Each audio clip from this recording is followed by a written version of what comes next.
Dalam pernyataannya, KPK menyebut suap yang diberikan terkait dengan perkara pencabulan terhadap remaja yang dilakukan oleh pedangdut Saipul Jamil.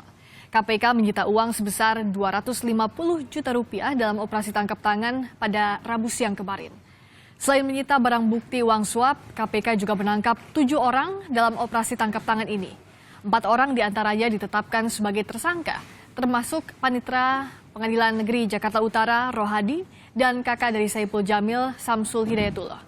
Selain itu, 2 pengacara Saipul, Kasman Sangaji dan seorang lainnya juga ikut menjadi tersangka. Wakil Ketua KPK Basaria Panjaitan menyatakan KPK masih terus mengembangkan kasus ini, termasuk mendalami keterlibatan hakim yang menangani perkara Saipul. Sebelumnya, Saipul yang dituntut 7 tahun penjara dalam kasus pencabulan terhadap remaja hanya mendapat vonis 3 tahun penjara. Padahal dalam sejumlah kesempatan, pemerintah menyatakan kejahatan seksual kepada anak di bawah umur merupakan kejahatan luar biasa yang perlu mendapat penanganan serius.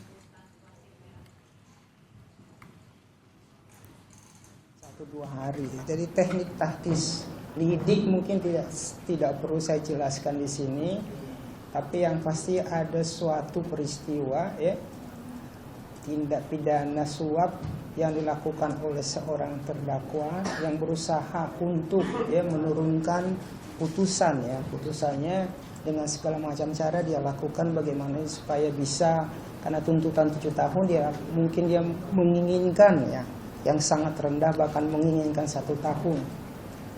Jadi kalau dikatakan 1-2 hari ya enggak juga, Mas. Ini sudah barang tentu sebelum dalam proses sidang-sidang itu sudah dilakukan pemantauan oleh tim lidik. Taktik yang dilakukan mungkin tidak perlu dijelaskan.